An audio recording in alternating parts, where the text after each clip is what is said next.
Bon ben, bonjour, François Paulus, je suis très content de te recevoir, sur mon podcast, Voix de la finance.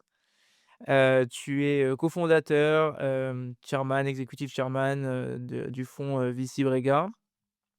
Est-ce que tu peux nous en dire plus et te présenter? Donc effectivement, tu me reçois chez moi puisqu'on est chez Brega. Bien.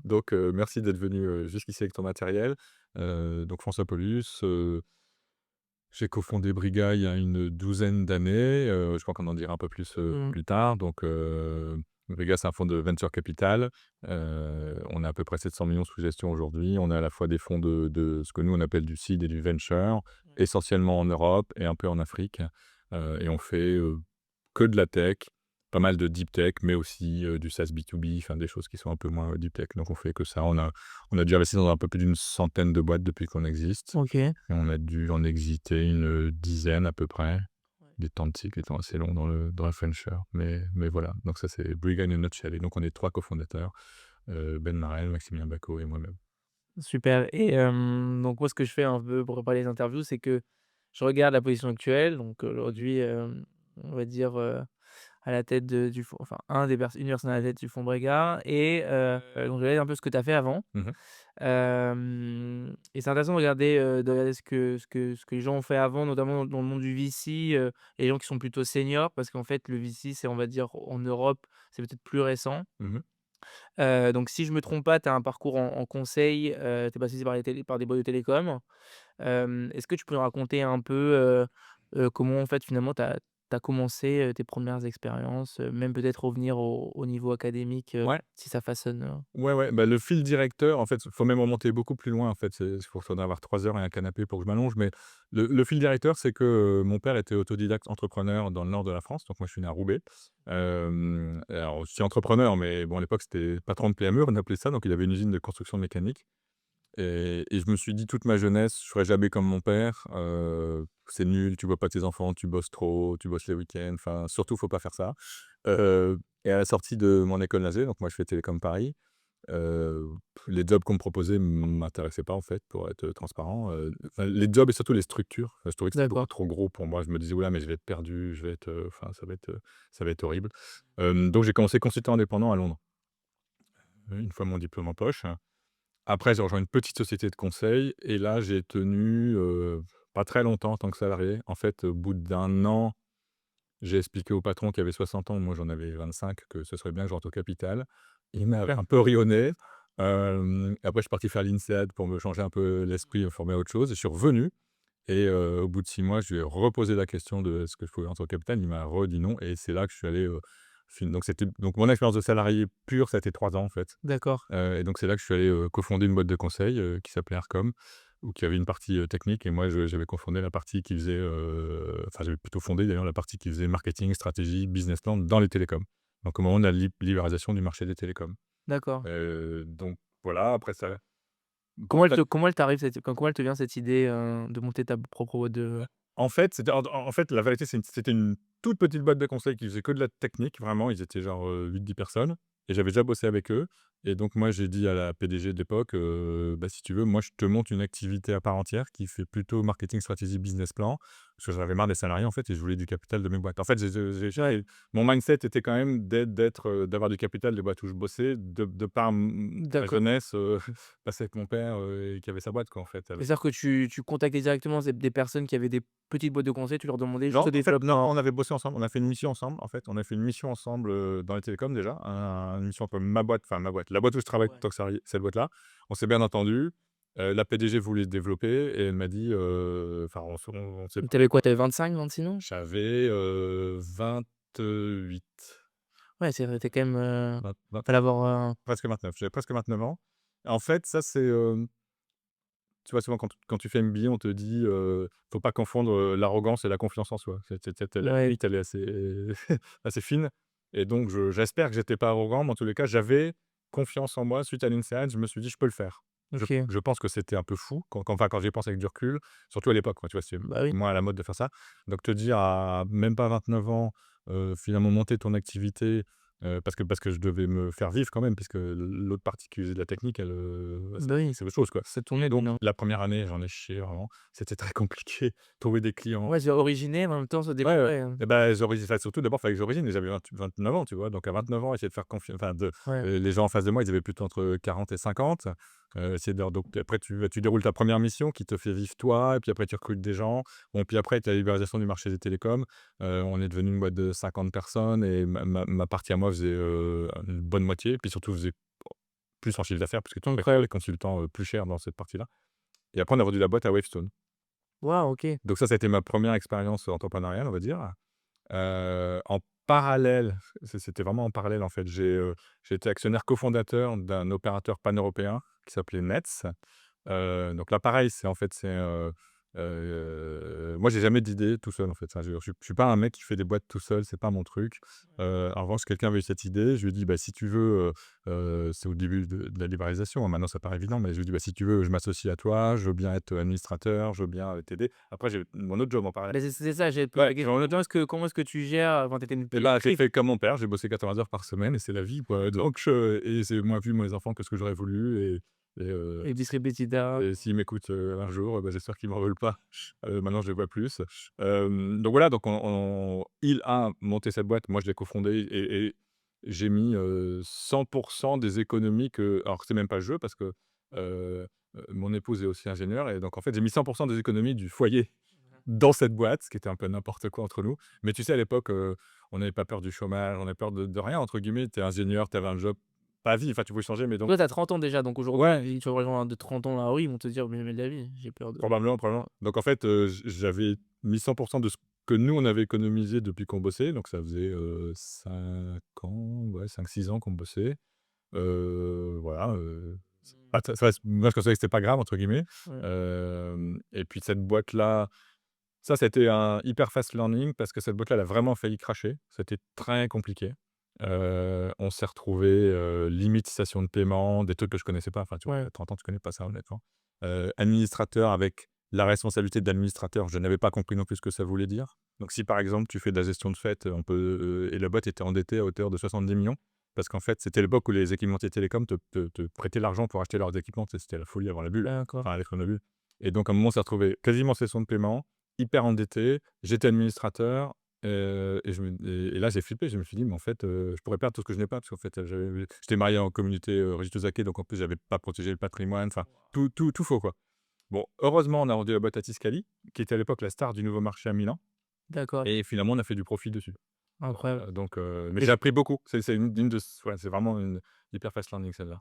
bah, est-ce qu'en plus, entre la première expérience, donc création, d'une part, enfin, du développement d'une partie dans une boîte de conseil où ça se passe très bien, du coup, j'ai Ouais, bah, oui, oui. assez rapidement, et l'autre côté, en Ouais. fait, tu te dis, En plus, ouais, ça n'a rien à voir. En plus, tu as les enjeux de la scale-up, enfin start-up scale-up avec beaucoup d'investissements. Enfin, ça n'a une boîte de conseil, c'est entre guillemets «facile». Tu as pas beaucoup d'investissements. Enfin, ça marche ou ça marche pas, mais c'est pas donc et après LDCOM, donc LDCOM, le Dafus Communication.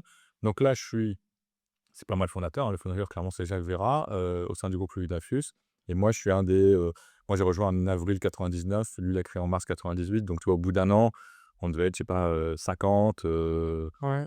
on devait faire, je sais plus, 10 millions d'euros de chiffre d'affaires, et quand on l'a vendu, alors elle s'appelait 9CGTEL, on avait acheté 15 boîtes avec l'explosion de la bulle internet. On s'était coté en bourse et on l'a vendu, sur une valo de 8 milliards à J'ai SFR. l'impression que ce moment de l'histoire Ouais. autour des télécoms, internet et cetera, c'est quelque chose d'assez fou parce que des fois, je regarde des vidéos d'entrepreneurs et Ouais. cetera, et je sais pas, je réfléchissais là à l'instant, mais est-ce que Drahi, il a pas commencé dans les télécoms aussi? Bien sûr, Drahi, c'était en même temps. Drahi, il nous a, acheté de la fibre à l'époque. Nous, on vendait de la fibre, en fait, et Patrick Drahi, je revois encore, la signature du contrat avec lui, dans le bureau de Jacques Veyrat, parce que moi, j'étais, patron des ventes à l'époque. Ouais. Ouais, tout à fait. Il nous a acheté de la fibre. À l'époque, il était dans le câble, et donc pour développer son réseau de câbles. Putain, c'est fou ça. C'est le Far West, enfin, c'était génial. Enfin, franchement, on s'est éclatés. Tu avais Xavier Niel, effectivement, avec Iliad, tu avais nous, tu avais Patrick Drahi avec, à l'époque, plutôt du câble, non, c'est bien investi, ouais. D'accord, OK, c'est attends, ça va, et donc comment se passe finalement cette transition?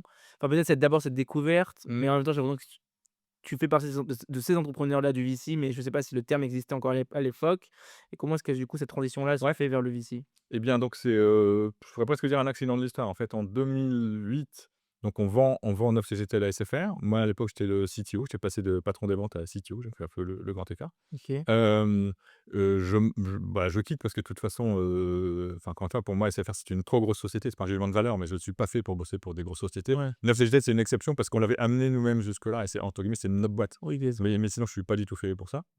Donc je quitte et là, je me dis: «Bah, tiens, je vais investir mon argent», puis je récupère un peu d'argent quand même de la vente, dans des startups. Parce que, bah, voilà, ça m'intéressait déjà. donc jamais tu gardes ton argent pour toi, hein, toujours, Là, j'en garde un peu quand même, je te rassure, mais je fais pas tapis quand même, je suis pas un joueur de mmh, poker. Donc je réinvestis de l'argent dans les startups pendant 5 ans et en même temps, enfin, je dis pendant 5 ans parce qu'au bout de 5 ans, finalement, j'ai monté Brigger, mais en même temps, je fais des boards, en fait, pour des fonds d'investissement, de venture justement, OK. qui viennent me chercher plutôt pour des compétences verticales, un plutôt techno. Enfin, moi, je connaissais Mmh. très bien la fibre à l'époque et il y a peu de gens qui bossaient sur la fibre optique, c'était le début et donc et je fais quelques missions de conseil, bon bref, pour voir les copains dans les télécoms. Et à cette occasion, finalement, au bout de 5 ans, enfin, en faisant ça, je me dis et avec Ben et Max que je rencontre aussi à ce moment-là, on se dit, «Il y a peut-être un coup à jouer dans le venture» parce que finalement, il y a pas beaucoup d'argent. Mmh. Pas mal de venture capitalistes de l'époque sont plutôt des financiers et pas vraiment des entrepreneurs et on pourra revenir sur ce débat avec Ouais. entre financier versus entrepreneur. Et donc on pense qu'on peut faire les choses différemment. Et donc, on se lance. On fait pas d'études de marché, hein, c'est vraiment, il y a pas d'argent, il y a ce qu'on appelle la vallée de la mort ou l'equity gap à l'époque. Donc c'est-à-dire que c'est pas du tout les mêmes chiffres qu'aujourd'hui, mais à l'époque, tu veux lever 100 ou 200 000 € avec des angels, friends and family, c'est Ouais. facile. Tu as une grosse traction, tu fais un gros tour, on va dire c'est, 4 000 000, enfin, c'est un gros tour à l'époque et puis tu cherches 1 000 000 en tu es un peu in between, bah, en fait, personne n'investit chez toi. Les angels, c'est trop gros pour eux. À l'époque, tu as pas Ouais. enfin, Toi, tu étais BA jusqu'à moi, j'étais bien, ouais, j'étais bien et donc moi, je seedais des boîtes. J'étais dans les tickets des 100 à 300. Enfin, je mettais pas le ouais. 300, mais dans le 100 à 300, je mettais un ticket. J'accompagnais les boîtes, j'essayais de les aider à lever auprès de venture capitalistes et là, je voyais que si les boîtes commençaient à avoir un début de traction, mais qu'elles cherchaient genre 1 000 000 parce que plus elles auraient pas, en fait, il y a personne en face et donc avec, Ben et Max, on se dit: «Bah, il y a peut-être un coup à jouer là-dessus». Mmh. Plus que Brigand, en fait, ça voulait dire Bridging the European Experience Gap ou Bridging the European Equity Gap. C'est pas marqué sur le site web, mais c'est ça que ça voulait dire. Et plus à un autre point, on se dit comme nous, on a monté des boîtes avant, on se dit et c'était pas le cas de beaucoup à l'époque, dans les VC. On se dit: «Bah, peut-être qu'on peut accompagner nos boîtes plus que ce que fait un Oui. VC classique». Donc au début, c'est un peu, dans notre tête, c'est cerveau gauche, cerveau droit. On se dit, «On va monter une équipe qu'on appelle opération». Mais enfin, au début, on n'avait pas les moyens, donc c'était nous 3. On s'est pas payé pendant plusieurs années, quoi, tu vois? Et après, on a monté cette équipe, on l'a appelée Scaling Squad. C'est maintenant, on a, 8 ou 9 salariés dessus. C'est des salariés, hein, c'est pas des consultants. Ils aident nos boîtes à scaler. Donc c'était vraiment notre idée de départ. Mmh. C'était et dans l'équipe d'investissement, de la même façon, on a recruté que des gens qui soit sont entrepreneurs, ont monté des boîtes, soit au moins ont bossé en startup ou en scale-up. Donc OK. nos 2 vraiment grandes caractéristiques, c'est équipe d'invest avec des gens qui ont bossé en startup, scale-up ou qui ont monté des boîtes et scaling squad, scaling team, que pas ou peu de VC. Bon, je parle des VC, je parle pas des gros fonds de Ouais. PI qui ont plein d'operating partners et tout ça, quoi, en fait. Ouais. Donc c'est ça les Et donc en fait, c'est venu naturellement, mais comme je dis, un peu accident de l'histoire. Enfin, c'est en faisant mon activité de post 9 CGTL que je me suis rendu compte qu'il y avait peut-être un trou là-dedans et qu'on s'est lancé avec Ben et Max, que j'avais rencontré en faisant des missions de conseil. Parce que Ben et Max ont 14 ans de moins que moi. d'accord. Souvent les gens me disent: «Comment vous connaissez?» Mais en fait, j'avais gagné une première mission de enfin, non, c'est même pas vrai dire. J'avais l'occasion de bider pour une grosse mission de conseil, à Nouméa, figure-toi. Comme j'étais jamais allé à Nouméa, je dis: «Ça m'a l'air super», mais c'est tellement gros que je peux pas le faire tout seul. Donc je me suis associé à une boîte de conseil dont Max était un des cofondateurs. Comme ça qu'on s'est connus. Voilà. Et donc c'est que co enfin, comment ça se passe quand on veut lever un fonds, Mal. C'est très dur. là, avec du recul, ce serait quoi les enfin, qu'est-ce que toi tu as fait? Qu'est-ce il aurait dû faire ou est-ce que c'était les choses qu'il fallait faire? Ben, on s'était fixé un objectif. On s'était dit, on se donne 1 an pour lever 10 millions. Alors évidemment, tous les chiffres paraissent ridicules vu d'aujourd'hui, hein, mais à l'époque, c'était pas ridicule. Donc on se dit: «On se donne 1 an pour lever 10 millions». Bon, sachant qu'avec 10 millions, ça te fait 200 000 € de management fee, ça tu payes pas 3 salaires et des bureaux et machin. Mais on s'était dit, «Bon, on commence comme ça, on Et dès le début, tu peux appliquer tes management fees, bah, quand tu les as. ouais, Mais déjà, pendant la première année, tu les as pas. ouais. Donc c'est non, pour la première année, tu payes pour travailler, ça c'est sûr. Et la deuxième année, on a dû se payer, je sais pas, 2 000 € chacun, un truc comme ça. Enfin, tu vois, c'est voilà, c'est la vie. Et donc c'est super difficile, surtout en 2012 et je veux pas faire de politique dans ton podcast, mais on avait un président qui avait quand même dit: «Je n'aime pas les riches». Et donc la conclusion et après on peut débattre sur qu'est-ce que c'est qu'être riche, Ouais. mais la conséquence, ça a été qu'un certain nombre de personnes ont quitté le pays. et que du coup, au moment où nous, on s'apprête à lever ah oui, pardon, j'ai oublié de te dire, les 10 millions c'était que auprès de high net worth individuals parce que nous, on connaissait pas les banques, les assureurs, on connaissait pas les institutionnels. Nous, on est des entrepreneurs, on connaît d'autres entrepreneurs qui éventuellement ont gagné de l'argent. D'accord. Donc c'était notre cible et j'en ai un certain nombre qui sont partis en me disant, «Écoute, moi je pars, au Luxembourg, j'en ai pour, 1 an à tout restructurer, on se reparle dans 1 an», tu vois? Donc on a eu, donc bad timing. Alors ça, c'est le bad timing, c'est tu lèves des fonds auprès d'une cible qui est en ce moment en train Partir. de partir. Alors pas tous, hein, d'ailleurs, mais quand même. C'était comme aujourd tu c'est C'était, comme aujourd'hui? alors, je pense que c'était moins pire qu'aujourd'hui. Je pense que c'était moins pire qu'aujourd'hui. Là, je pense que depuis la dissolution et tout le bazar, si, parce qu'on non, là, c'est quoi là, il faut aller lever des fonds à Milan, là. Là, Exactement. tout le monde part à Milan. Donc, enfin, je disclaimer, moi, je reste en France, hein, mais c'est plus b je veux dire, beaucoup Ce de que je vois. voilà, non, mais beaucoup de LP, LP, c'est Limited Partners, donc beaucoup de LP dans notre cible sont en train de partir à Milan, ouais. Enfin, on pourrait faire un autre podcast sur les conséquences dramatiques de On peut le faire à Milan celui-là, ouais, on on peut le faire à fond. sur les conséquences dramatiques sur l'économie française de ce qui est en train de se passer, c'est pas que sur les fonds, enfin, je veux dire, c'est beaucoup plus, important que ça.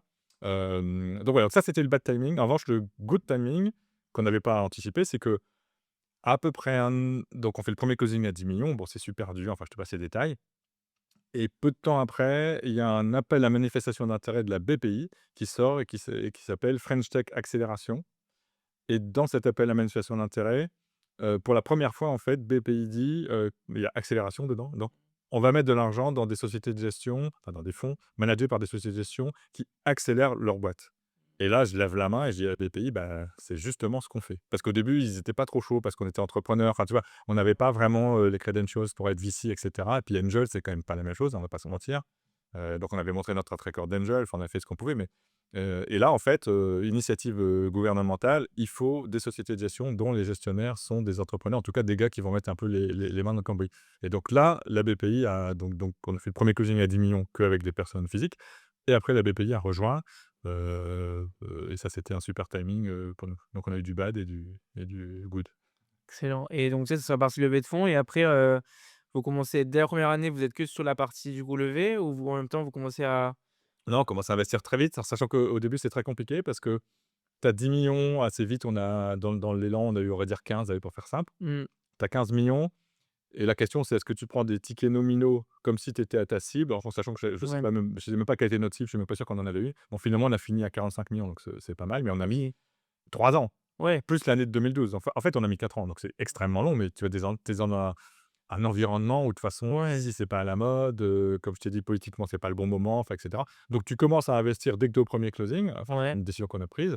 Donc dès 10-15 millions, on a investi et là, bah, typiquement, si tu mets, 1,5 million dans une boîte qui est pas grave quand tu as 45 millions. Si tu paumes ton 1,5 million alors que tu en as ouais, 15, c'est pas une super nouvelle.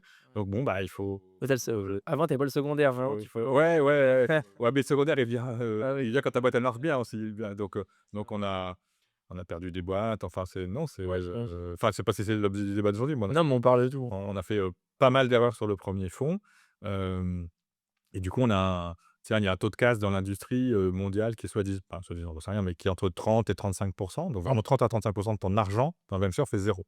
Donc c'est pas grave, mais une fois que tu le sais, c'est normal, tu prends beaucoup de risques au début, Ouais, bah, oui. tu fais zéro. Nous, on a eu un taux de casse supérieur et du coup, mais d'un côté, on a fait quelques très bonnes boîtes, dont Exotech, dont GoJob, enfin voilà, donc on est, le fonds a un super return, mais c'est vraiment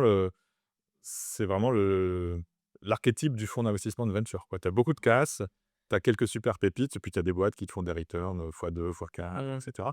Donc au global, ça s'est très bien passé, mais on s'est un peu dispersé parce que quand tu commences le métier, tu es un peu excité, je pense, donc tu fais un peu le tout fou. Donc on a fait des trucs, on investit dans des boîtes aux US avec des founders français. On s'est dit: «Bon, bah, c'est des founders français, donc c'est quand même simple», mais bah, non, quand tu as 9 heures de décalage horaire, c'est quand même pas simple, enfin, tu vois, pour les accompagner. Donc on a fait quelques trucs comme ça, mais c'est normal, il faut que tu apprennes le métier. Ouais, Mais la bonne nouvelle, c'est qu'on l'a appris avec peu d'argent. Parce que finalement, quand tu as 10-15 millions, c'est mieux de l'apprendre que quand tu as 100 ouais, 000 tu fais tes premières conneries avec des petits tickets Mmh. et finalement, le temps qu'on ait les 45 millions qui se passent ces 3 ans, je pense qu'on était un peu plus mature et qu'on a fait des trucs, plus smart, en fait. et déjà à l'époque, il y avait une sorte de, comment dire? Une sélection dans les secteurs? Où vous étiez assez Non, on était bah, en fait, on est toujours agnostique, enfin, que OK, tech, mais agnostique. Tu OK. vois, on a fait, bah, avec le premier fonds, on a fait Exotech, c'est notre super success story, c'est des systèmes robotiques pour les entrepôts, donc ça, c'est hyper tech. Mais on a aussi, du SaaS B2B, on a fait, bah, GoJob, donc pour digitaliser le marché de l'intérim. On a fait, Highlights, qui était historiquement le Waze du motard. Enfin, on a fait à la fois un peu de hard, et à la fois du soft, on est assez OK. éclectique en fait. Et donc là, aujourd'hui, donc Brega, c'est combien de fonds depuis 2015 en AUM? Qu'est-ce que tu peux nous partager? Ouais, donc on a notre troisième millésime de fonds de seed Europe. OK. On est à notre deuxième millésime de ce que nous on appelle du venture, qui est un peu plus late stage, et qui est plutôt, pour le coup orienté sur des investissements dans la fintech et dans l'insurtech, donc un peu plus spécialisé. OK, donc pour les ti tu mets les tickets, vous mettez les tickets On met des au tickets plutôt de 5-6 millions en fait, sur des tours de, 10 à 20 millions en fait, ouais, OK. et on a notre premier millésime de fonds en Afrique. Donc en fait, on a Ouais, 3 on de peut parler, ouais, c'est vrai. donc on a 6 fonds, dont 3 actifs, hein, donc les derniers millésimes de ces voilà, 3 actifs, Mmh. à peu près 700 millions sous gestion. Et à côté, mais ça on n'en parle pas parce que ça intéresse, personne, on a fait des SPV, donc des Special Purpose Vehicles, parce que pour nos boîtes qui ont une grosse traction, qui font des grosses séries C, séries D, bah, nous on a un DPS, un droit proportionnel à la souscription, mais on n'a pas assez d'argent dans nos fonds. Donc à ce moment-là, on l'ouvre à nos souscripteurs, et si eux, ils comblent pas, on l'ouvre même à l'extérieur en disant: «Bah, est-ce que tu veux, investir dans typiquement Exotech, Moneybox, GoJob?» Enfin, on en a vendu qu'un qui était nos grosses success Des belles stories. pépites. Ou, quand tu as un tour de 300 millions d'euros et toi tu as 5 de la boîte, il faut mettre 15 millions. Tu as pas nécessairement 15 millions avec les Ouais. petits fonds, existants, tu sais, c'est le prends un, enfin voilà. Donc on a N autres fonds, mais dont on parle Ouais. pas, ils s'ouvrent, ils se ferment tout de suite, en fait. Et hem et donc sur le VC, enfin sur le venture, le fonds venture, donc c'est des boîtes, voilà, en plus late stage. Ouais. Donc tu as des boîtes qui sont déjà profitables dans ces fonds-là? Ouais, on en a qui sont profitables, on a Lemonway par exemple en France qui est profitable, on a, Cuva en UK qui est un assureur, un spot insurance en fait pour quand tu prends OK. une bagnole pour 2-3 heures. Parce qu'en fait en UK tu as une spécificité, c'est que c'est pas la voiture qui est assurée, c'est la personne pour la voiture. Donc tu peux pas prêter, ta bagnole à ton gamin de 25 ans pour qu'il aille en soirée par exemple, si tu as pas pris une assurance spécifique. Donc ouais, on en a quelques-unes qui sont Moneybox qui est très profitable pour le coup. Ouais, on a quelques-unes effectivement. Et donc là, aujourd'hui, au niveau géographique, c'est quoi? C'est parce que vous avez commencé avec des boîtes français, enfin vraiment français, Alors on et est là maintenant tu fais très France et comme je t'ai dit, un petit peu US avec des founders français. Aujourd'hui, on est quasi exclusivement Europe, et beaucoup, France et UK parce qu'on a un gros bureau à Londres. On a, 7 investisseurs à Londres en fait, donc on a maintenant un gros bureau, mon associé Ben, il est basé à Londres, Max et moi, on est ici, Ben, il est à Londres. Donc on a vraiment 2 gros bureaux. On fait pas mal aussi d'Espagne et de Portugal, donc c'est un peu nos zones. Après on est opportuniste, sur, Italie, Allemagne et cetera, mais nos grosses zones, c'est quand même France et UK, dans une bonne mesure Espagne, Portugal. ah très bien. Et donc Puis je parle pas du fonds Afrique bien sûr, là, c'est ouais, le fonds Europe, on est bien d'accord. on va essayer de faire un Ouais, on va essayer d'en parler, mais peut-être avant, je l'ai noté là quand tu l'as dit. Donc du coup, c'est vraiment un VC créé par les entrepreneurs, oui, tu vois? oui, vraiment. Moi, par exemple, si tu veux, j'ai quand même, dans ce qu'on est en école de commerce, ce qu'on rencontre, il y a aussi beaucoup de VC qui sont du coup créés par des purs financiers. Est-ce que, toi, avec ton recul, tu peux nous expliquer, comment est-ce que tu vois cette distinction-là, c'est quoi les conséquences et comment est-ce que tu le vois, et pour toi, quels sont les good et bad points de ce genre de truc? S'il y en a, hein. Évidemment, chacun va défendre son Précieux. modèle, et encore une fois, là, je parle que du venture, je parle pas du PI. Il faut peut-être Mmh. une technicité justement financière qui est différente. Mais dans le venture, moi, en tout cas, enfin, je peux me passer du point de vue du «client» entre guillemets qui va être, l'entrepreneur. Je pense que les entrepreneurs, tout le temps, on a la remarque: «Ah ça c'est super d'être en meeting avec vous, poser des questions sur le produit, sur qu'est-ce qu'on va faire». Enfin, c'est pas des questions financières, tout de Oui. suite. Enfin, vous intéresser à ce qu'on fait, à l'histoire, à nous, donc en fait, j'ai l'impression qu'on est beaucoup plus appealing, pas Brigard, en fait, je te parle des fonds Ouais, bien d'entrepreneurs, hein. sûr. Les fonds d'entrepreneurs, ils sont beaucoup plus appealing, en fait, pour les entrepreneurs en venture que les fonds où c'est des purs financiers. Ça, c'est un premier point. Ensuite, je pense aussi, ah, là, tu as 2 catégories d'entrepreneurs. Et genre, on leur dit d'ailleurs, on leur dit: «Si vous voulez juste de l'argent et pas qu'on vous emmerde, en fait, entre guillemets, ne prenez pas l'argent chez Brigga». Tu vois? C'est nous, on fait pas ça, juste pour gagner de l'argent. Si on voulait faire ça juste pour gagner de l'argent, on pourrait faire, je sais pas, je pourrais investir en bourse, je pourrais faire d'autres trucs, quoi. Ouais, En fait, non, là, on fait ça parce qu'on a envie que les gens créent des boîtes, on a envie que ces boîtes, elles se développent, on a envie de les aider. Et donc on est très clair avec les entrepreneurs, c'est si tu veux pas qu'on t'aide, ça se respecte. Enfin, tu vois, tu peux être entrepreneur et dire, «Moi, je sais mieux que tout le monde et en tout cas, je veux que personne m'aide», et faire une offre. À ce moment-là, bah, si tu as pas besoin d'argent, c'est encore plus simple. Si tu en as besoin, bah, prends-le chez un fonds qui va mettre de l'argent pour espérer faire un return, qui va faire les bornes, mais qui va pas essayer de t'aider au-delà. Donc en fait, c'est une question aussi de qu'est-ce que les gens donc moi je dis souvent ça aux entrepreneurs, c'est choisissez le fonds qui vous va bien aussi. Tu vois, une fois j'avais un débat avec un LP, encore une fois, donc les gens qu'on veut faire investir chez nous. Je lui explique notre modèle d'accompagnement. je lui dis que sur le fonds numéro un, on a un super return et parce qu'il y croyait pas à ce modèle. Il me dit: «Non, mais j'y crois pas, machin, bon». Je dis: «Ouais, mais on a un super return». Il me dit: «Oui, mais tu pourras jamais me prouver que c'est parce que tu as accompagné les boîtes». Donc je dis: «Bon, bah, si on part comme ça, Ouais, bah, on ouais. va pas y aller». Enfin, tu vois? Ouais. C'est donc chacun a ses convictions. Heu, Est-ce qu'il y a un modèle mieux qu'un autre? J'en sais rien. Nous, on est à l'aise dans ce modèle et nous, du coup, on stick to the model. On veut que des entrepreneurs chez nous. C'est ça qui est intéressant, juste Ouais. peut-être tu peux développer, bon pendant je l'oublie, c'est donc, les gens que vous recrutez, Ouais. c'est vraiment des mecs qui ont été entrepreneurs? Ils ont été entrepreneurs. Alors, ça peut être une petite expérience, on s'en fout, en fait. Ce qu'on veut, ça c'est on s'en fout qu'ils aient réussi, pas réussi. C'est même pas le débat. Le débat, c'est qu'ils aient essayé et que du coup, quand ils rencontrent un entrepreneur, il soit crédible et donc effectivement, chez nous, même quand tu es associate, tu viens d'être recruté, tu as fait autre chose avant, bah, tu te présentes aux entrepreneurs, tu dis: «Bah, moi, j'ai monté une boîte dans tel secteur, ça n'a pas marché nécessairement, sinon tu serais peut-être pas là, mais c'est pas Ouais. grave, on s'en fout». En fait, tu as Ouais. été confronté au truc Ouais, ouais. et pour nous, c'est important donc Et aujourd'hui, tu vois, quand toi tu accompagnes, des boîtes, est-ce que tu arrives à voir un peu quels sont les piliers, tu vois? C'est quoi? C'est les contacts que vous leur offrez? C'est peut-être le questionnement, vraiment jusqu'à que le mec, explose, Alors c'est nous, on a alors effectivement, on les accompagne pas sur toute la durée évidemment, un exotech aujourd'hui, on l'accompagne plus évidemment. ouais. Hem, En fait, nous, il y a des choses qu'on fait, des choses qu'on fait pas. Parce que comme c'est des salariés payés par nos management fees et qu'on ne facture pas, donc c'est pas un centre de profit, nous, on fait ça parce qu'on pense que les boîtes vont se développer mieux, que du coup, on les vendra peut-être plus vite et plus cher, donc c'est un intérêt, commun, mais on peut pas tout faire. On n'a pas, 200 milliards sous gestion. Ouais. Donc nous, ce qu'on fait, nos axes principaux, ça va être, bah, je le mets en 1 d'ailleurs, c'est tout ce qui est, HR, où on est quasiment un cabinet de chasse de tête internalisé. Donc en fait, on a 3 personnes ici qui ne font que du recrutement pour nos startups, heu, plutôt du C-level. Au début, on faisait un peu tout et n'importe quoi, mais maintenant on a dit: «Non, mais c'est pour recruter, un développeur». C'est pas que c'est simple, mais c'est pas du C-level. Enfin, fais-le, prends, débrouille-toi, quoi.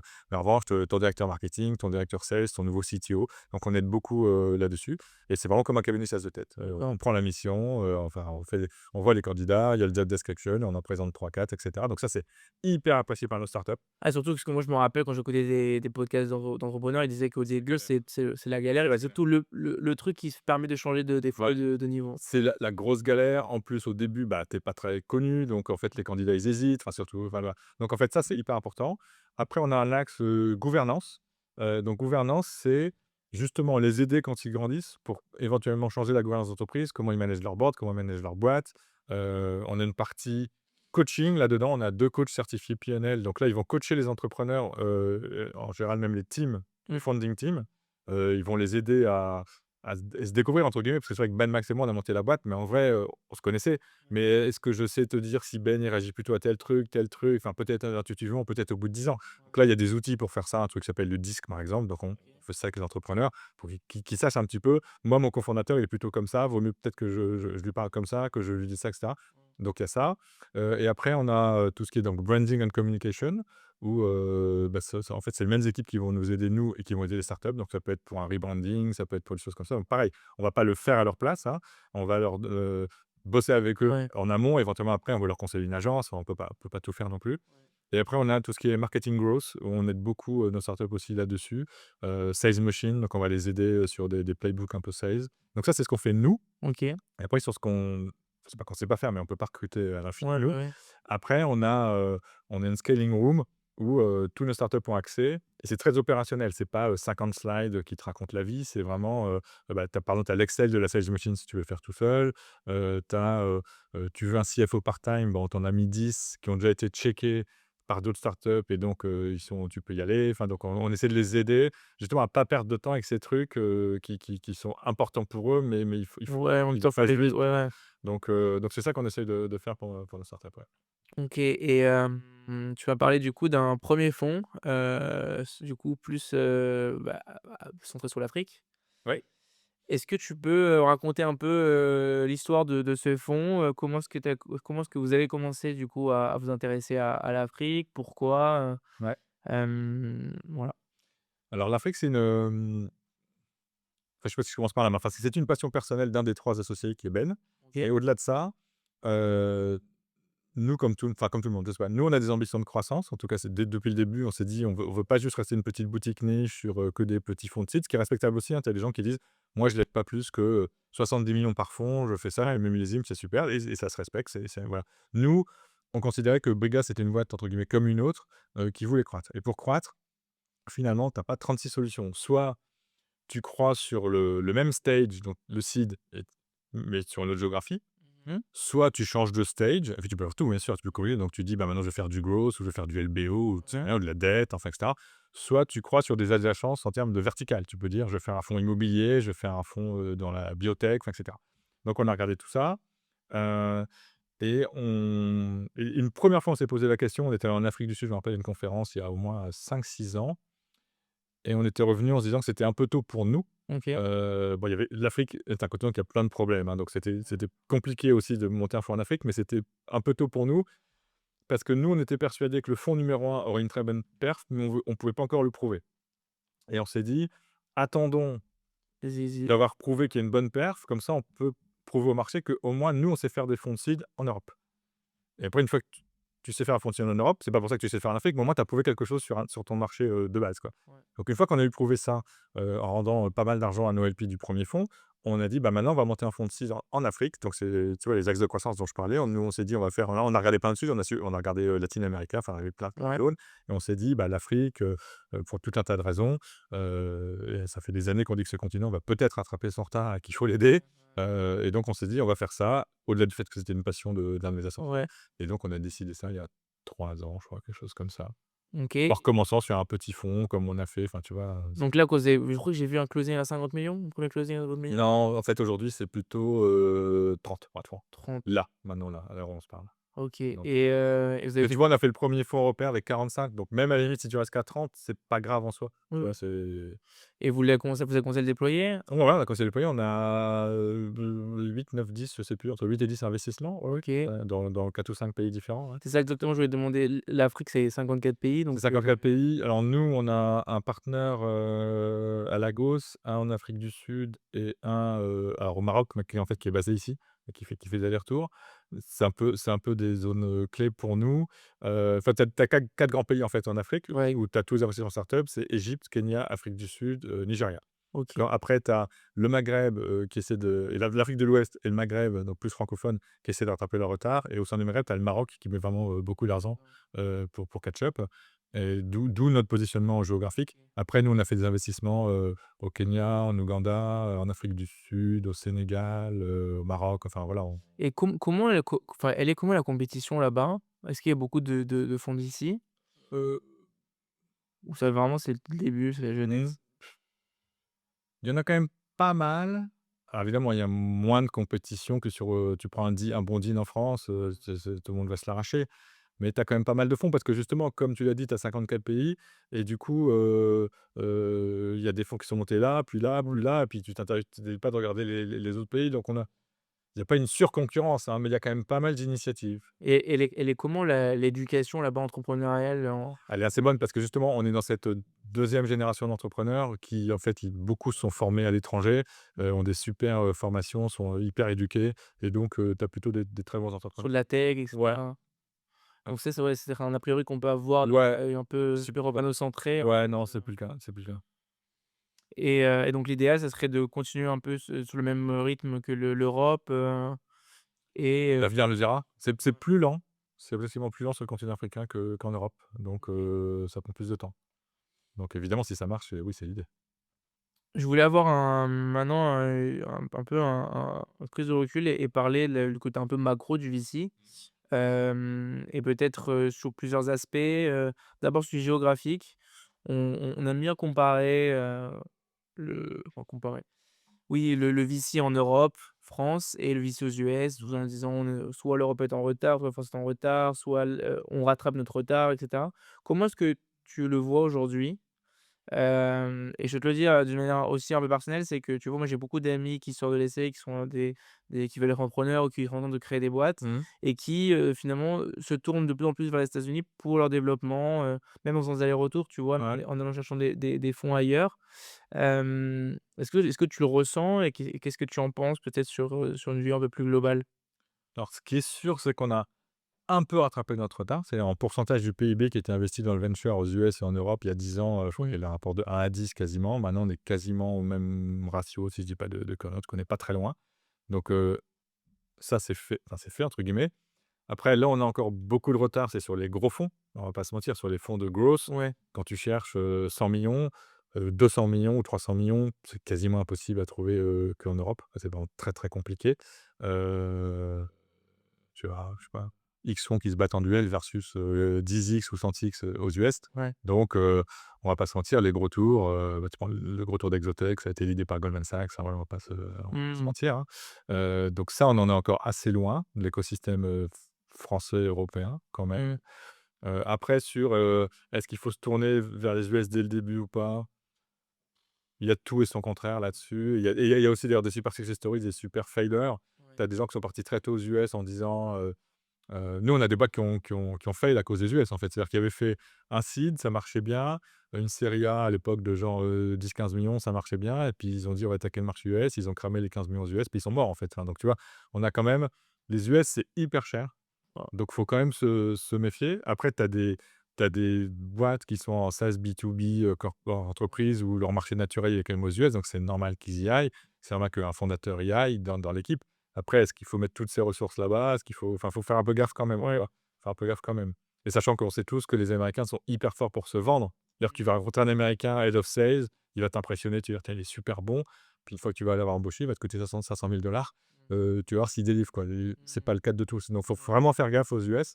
Et donc, tu vois, si on parle de la Silicon Valley, c'est marrant parce qu'il y a 1 an, on disait, la Silicon Valley est morte, les gens partent, tu vois, Elon Musk part au Texas, ils partent Mmh. tous, machin, c'est trop cher, c'est catastrophique et tout.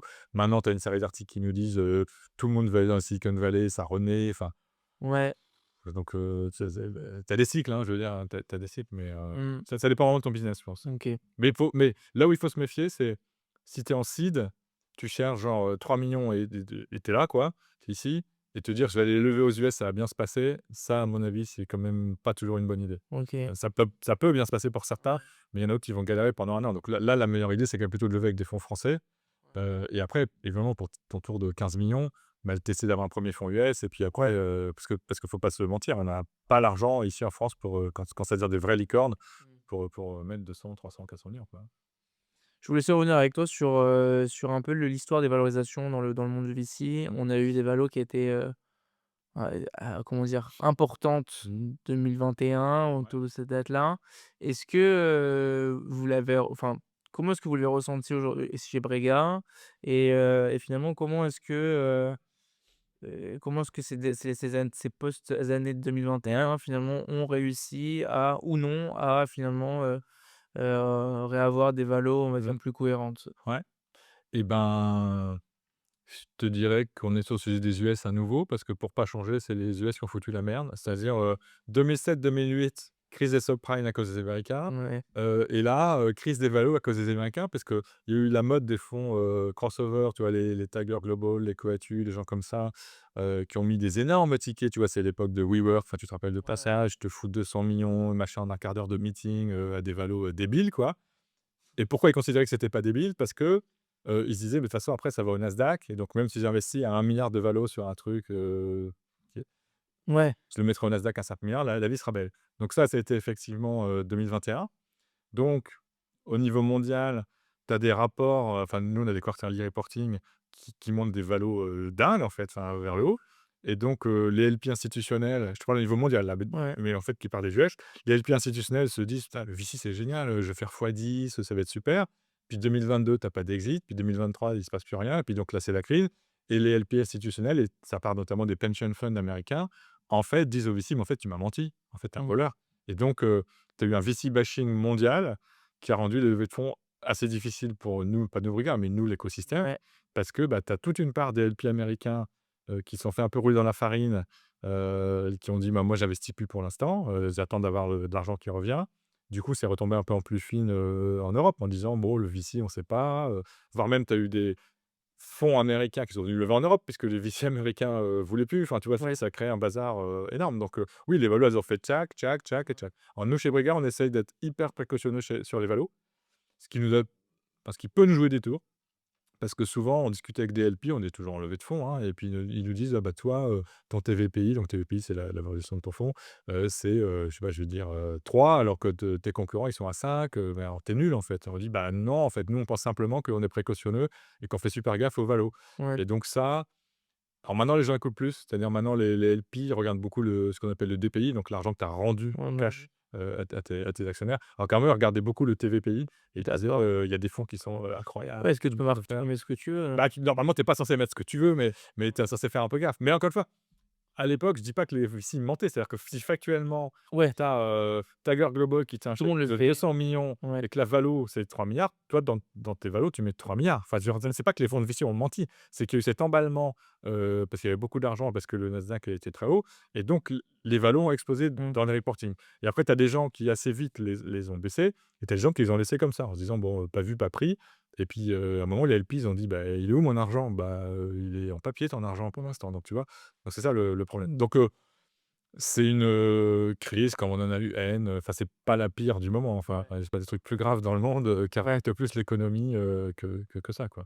Donc Et je parlais d'un dernier point, c'est un peu l'évolution dans le monde du VC, et je te parlais peut-être quelque chose que je connais un peu plus parce qu'en fait, on s'est pour ceux qui savent, enfin, on s'est rencontrés pour une conférence, qui est, au sujet secondaire, donc organisée par David Larocque, chez Stifel. Hem Sinon, on comprend que le monde du lycée se développe, que face à, par exemple, cette crise-là de DPI, il y a beaucoup comment dire? De choses qui évoluent, notamment, du coup, l'émergence du monde secondaire. Comment est-ce que, voilà, un fonds, classique, finalement, aborde ce genre de sujet? Hem et est-ce que tu trouves que, finalement, ces évolutions-là de marché, elles sont des bonnes choses? ah bah, oui, clairement, parce qu'en fait, c'est, un moyen pour les fonds de VC de faire du DPI pour les investisseurs et les fonds de secondaire, bah, ils rentrent à, une certaine valo, le cas échéant discontée par rapport à ce qu'il y a dans le reporting et puis après, eux, nous on vend des durées, enfin, la durée d'un fonds de VC, c'est 10 plus 1 plus 1, donc c'est quand même 12 ans, dans 13 jours, entre guillemets. Eux, ils vont peut-être vendre du, 5 ans parce que, bah, ils Mmh. rentrent, beaucoup plus late stage, donc la boîte, elle fera peut-être pas, fois 20, mais elle fera peut-être fois, 2,5 ou 3 en 4 ans, enfin, tu vois? Ouais. Donc c'est 2 autres maturités, c'est des autres stratégies, et c'est un nouveau type enfin nouveau, ça existait déjà, mais enfin là, maintenant, c'est vrai que ça prend du poids. Oui, ça Nouveau type d'acteur, dans le paysage qui est hyper bénéfique pour tout l'écosystème, en fait. avant de C'est pour ça que terminer, je suis allé à la ouais, conférence. ouais. Du coup, parce que c'est quelque chose qui est de plus en plus fréquent dans les fonds, Ouais, de regarder au moins. Après de regarder au moins, ouais, ouais, de regarder au et moins. de faire. Je pense, bah, de faire, bah, là, c'est toujours pareil, c'est l'offre et la demande et donc c'est de la négo. C'est, si on me propose de racheter une de mes super boîtes à une valo discountée de 50, je vais probablement dire non. Ouais, Si on me dit: «Je te discount de 20», je vais peut-être dire oui. Enfin, tu vois? Ça, tout dépend, ouais, parce que je veux pas non plus léser mes LP actuels, tu vois? Donc faut ouais, faire attention à ce qu'on fait aussi. ouais. Pour terminer cette partie sur finalement le VC et sur, ton expérience chez Brega, je voulais que tu partages avec nous, peut-être, l'une de tes plus belles réussites, chez Brega. Comme ça, peut-être, voilà, les auditeurs peuvent comprendre, pourquoi ça a été une belle histoire. Bah, là, alors je vais parler de la mienne du coup, ce sera plus simple, on en a eu pas mal, enfin pas mal. On a eu un certain nombre de réussites, mais donc celle qui me concerne plus directement, c'est Exotech, puisque quand j'ai seedé Exotech en 2016, donc comme j'ai dit, donc système robotique pour les entrepôts. À l'époque, tu avais 2 cofondateurs, un prototype, puis c'est à peu près tout. Pas de chiffre d'affaires. Il y avait une première LOI d'un premier client qui disait: «Si tu arrives à me sortir ce truc, peut-être je t'en achèterai», enfin pour résumer. Heu et en fait, les gens et à l'époque, donc c'est du hardware. Donc le hardware, surtout à l'époque, maintenant je pense que les VC ont un peu changé leur perspective, mais les VC avaient très peur du hardware, c'est des cycles de financement plus longs, et cetera.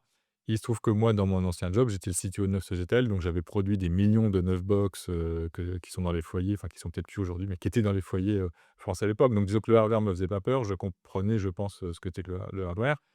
Et donc, on a décidé de financer Exotech au tout début, sur la base, pour le coup, des rev checks qu'on a fait sur les 2 cofondateurs, qui étaient des rev checks, dithyrambiques. En fait, ils bossaient dans la même boîte avant, qui était GE Medical Systems et leur ancien patron, quand je l'ai eu au téléphone, je dis souvent en rigolant, il pleurait encore. Il m'a dit: «J'avais 2 stars dans l'équipe et j'ai pas réussi à les garder, ils ont monté une boîte». Enfin voilà, donc plus j'avançais, plus je me disais: «Ces 2 gars, ils tiennent vraiment quelque chose, ils sont super solides, ils vont faire quelque chose». Mais en vrai, c'était quand même 2 mecs et un proto, quoi. Et aujourd'hui, Exotech, c'est, plus de 1 000 personnes, c'est, plus de 300 millions d'euros de chiffre d'affaires, c'est une usine de fabrication de robots dans le nord de la France. Enfin, c'est de la success story industrielle en plus. En plus, c'est bons début, hein. Voilà, donc et C'est un succès également parce que, on a déjà fait 2 cash out partiels, donc à l'occasion de levées de fonds où en fait il y avait c'était surdemandé et donc du coup, il y avait tellement d'investisseurs qui voulaient rentrer qu'on a fait du cash out. Donc en plus, c'est pas que du papier, on a rendu beaucoup d'argent à nos investisseurs grâce à ça, en fait. Donc c'est un succès à tout. À combien tu l'estimes, le rendement sur Exotech? Ah bah, je peux le dire, je crois, enfin, toi, si tu peux pas le dire, je le dis quand même, sur le dernier cash out qu'on a fait, pardon, on a fait un multiple de, un peu plus de 50. Waouh, Donc tu vois, c'est pas mal, ouais. c'est pas mal. C'est même rare. D'ailleurs, je sais pas si j'en ferai un autre un jour. Ah, Enfin si, avec ce qui me reste et que je vais vendre, je ouais. pense que je suis encore plus que Oui, 50, bah, oui, c'est j'espère. sûr, ouais. Mais en tout cas, sur ce cash out là, déjà, on a fait un peu plus de 50. Donc ouais, C'est une belle success story. c'est super success story. Donc ça, c'est vraiment, c'est pour ça qu'on fait ce métier, en fait. Enfin, tu vois? Ouais. Tu te dis, tu as créé enfin, c'est pas moi, encore une fois, c'est eux, mais grâce à l'argent que tu as mis, tu as pu créer une boîte à partir de rien. Les mecs avaient une idée, ils avaient un proto qui tournait dans un restaurant, ils étaient incubés à Télécom Paris Tech et c'est le réfectoire, ils m'ont fait tourner leur truc. Bon, voilà, maintenant tu en rigoles, tu vas voir l'usine et ils ont un nouveau siège social là qu'ils ont inauguré il y a quelques semaines, à Croix. C'est incroyable. C'est une boîte incroyable et qui produit, 100 de ses robots en France. Alors évidemment, il y a des pièces qui viennent de pays, mais 100 est produit en France à Croix. Incroyable. Bon là, on va passer à la dernière partie du podcast, donc c'est une partie plus conseil. Mmh. Donc tu vas devoir donner 3 conseils à 3 personnes différentes. Allez. Donc d'abord, un conseil que tu donnerais à un fondateur, heu, de boîte, les gens avec qui finalement que tu peux rencontrer tous les jours. Heu, alors si c'est dans le compte, c'est qu'ils cherchent des fonds d'investissement, Mmh. donc c'est choisis bien ton fonds et il faut que tu aies un fit personnel, parce que tu vas avoir ces gens-là avec toi pendant a priori au moins 5 ans à ton board, tu vas passer beaucoup de temps avec eux. Donc si tu as le choix, bien sûr, si tu as pas le choix, tu as pas le choix, mais si tu as le choix, choisis des gens avec lesquels tu vas bien t'entendre, tu sens que ça va bien fitter et que tu as envie de faire des boards avec eux et que ça va, entre guillemets, «bien se passer». OK, très bien. Deuxième conseil, un conseil pour un jeune qui veut faire du VC, qui veut travailler, en VC. C'est plus compliqué ça, parce que nous, on est très atypiques comme j'ai dit, donc si c'est chez nous, je vais lui dire: «Il faut que tu aies bossé en start-up ou en scale-up, sinon je pourrais pas te prendre ou que tu aies fondé une boîte». J'ai même eu des candidats qui m'ont dit j'avais un candidat une fois qui avait fait, qui était surdiplômé, qui sortait de McKinsey et je lui dis: «Je suis désolé, je peux pas te prendre». J'ai même hésité parce qu'il était vraiment bon. Je dis: «Je peux pas te prendre». Il me dit: «Alors donc je monte une boîte et je reviens». Je dis: «Ouais, enfin monte pas une boîte juste pour te dire que peut-être tu reviens chez Brigard» et d'ailleurs je sais qu'il a été pris par un autre fonds, parce que c'est un super candidat, mais bon voilà, nous on a décidé que c'était comme ça. Donc j'ai pas de conseil là, enfin, c'est pas le conseil, c'est-à-dire, classiquement, tu vas Ouais. voir, tu as un bon diplôme, tu as fait de la banque d'affaires ou tu as fait du conseil, tu vas dans un fonds. J'ai pas d'opinion, chez nous, ça se passe pas comme ça, c moi mon conseil, enfin, je sais pas, j'espère que ce sera pas la troisième question, mais mon conseil en général, parce que moi j'ai toujours fait ça dans ma vie, c'est fais ce que tu veux, fais ce que tu as envie de faire, en fait. Ne t'emmerde pas à faire des trucs que tu as pas envie de faire parce que des gens qui vont conseiller. Donc si tu as envie de bosser pour un VC et qu'il y en a un qui te prend, écoute pas les autres qui te disent: «Oui, mais t'as pas fait ci, oui, mais t'as pas fait ça, oui, machin». Vas-y et puis, tu t'amuses, tu restes, tu t'amuses pas, tu fais autre chose. Moi, j'ai toujours fait ça dans ma vie. On m'avait dit, en sortant de Télécom Paris: «Il faut que tu fasses de la technique ou de la R&D», du dev ou de la R&D. Ça me saoulait, j'avais pas envie, j'en ai pas fait. Est-ce Mmh. que je suis meilleur, moins bon? J'en sais rien, mais au moins, j'ai jamais eu un job qui m'emmerdait. Ouais. Donc, c'est quand même, l'avantage. Le troisième conseil, c'est un peu peut-être un peu tricky, mais c'est pour des VC. Mmh. Ça veut dire tes pairs, finalement. Jamais je leur donnerai des conseils. Qu'est-ce que je vais leur don oui, mais c'est quoi la question? Non, mais tu à l'échelle globale, tu vois? Si jamais tu vois un peu le monde du VC comme voilà, comme quelque chose qui finance l'industrie, en France et l'innovation, Mmh. peut-être avec ce qui se passe aujourd'hui, est-ce que, tu vois, il y a pas aussi un Bah, le conseil, c'est faut pas qu'on désespère malgré, la pression qu'on nous met, alors c'est plutôt franco-français peut-être ce que je veux dire, mais enfin l'Europe est pas beaucoup mieux par rapport à tout ce qui se passe aux US, hein, donc c'est ne désespérons pas et continuer à financer, enfin l'innovation en ce qui nous concerne, mais même l'économie, française pour le monde des VC, en général. Enfin on est tu sais, on est enfin, pas nous, enfin la profession est vraiment hyper utile, au financement de l'économie en France et parfois on se fait taper dessus, c'est un peu pénible, quoi. Donc c'est les gars, et les filles, tenez bon. OK, super et bah, on est arrivé finalement à la fin de ces 3 conseils et presque à la fin du podcast. Pour terminer le podcast, on a l'habitude dans ce podcast de laisser le mot de la fin du coup à l'invité. Et du coup, on te laisse partager, enfin si tu as quelque chose à me partager, un dernier conseil, tu vois? Ou une dernière expérience que toi tu as vécue, que tu aimerais partager, qui pourrait, enrichir les auditeurs, jeunes ou moins jeunes. Ou peut-être même quelque chose random, C'est là que j'aurais dû réviser et tout. ouais, exactement. C'est ça, c'est bien. C'est là que j'aurais dû t'envoyer, voir ou sinon dis-moi quels seront les Non, vas-y dis-moi. non, mais c'est ce que je veux dire, c'est enfin, tu vois, quand tu regardes, quand tu regardes Brugada de l'extérieur, tu te dis, «Tain les gars ont 700 millions sous gestion en un peu plus de 10 ans, c'est génial, c'est énorme, c'est terrible». En fait, on est comme tous les entrepreneurs, on a eu des hauts et des bas, on a des moments où tu te dis: «Je vais pas arriver à faire la levée de fonds, c'est compliqué», donc enfin, faut pas se mentir et tous les entrepreneurs, c'est pareil. Tu as l'image et puis tu as ce qui se passe à l'intérieur et l'essentiel, c'est de réussir à surmonter les obstacles et en fait, on l'a je touche du bois, j'espère qu'on va continuer, mais depuis 12 ans, on a surmonté tous les obstacles. Encore une fois, parfois, tu as une énorme déception, tu as un énorme LP qui devait mettre 30 millions, ça nous est arrivé récemment et qui te dit oui, puis qui te dit non une semaine après. Tu pas compris pourquoi, tu as passé 2 ans à bosser avec et tu te dis: «Waouh», tu vois? Tu as des énormes déceptions dans ce métier et puis parfois tu as des super satisfactions. Et donc donc ça, c'est, que ce soit pour les pires VC ou pour les fondateurs, faut jamais se décourager, sauf si tu as l'impression d'être sur la mauvaise route, là, c'est un autre débat. Mais il faut pas croire que chez les autres, c'est plus facile que chez soi, en fait. Voilà. Bon, ben merci pour ce mot de la fin, merci François Paulus de m'avoir reçu, donc chez Brega et je passe un très bon moment. Bah, moi également. Merci beaucoup. Super.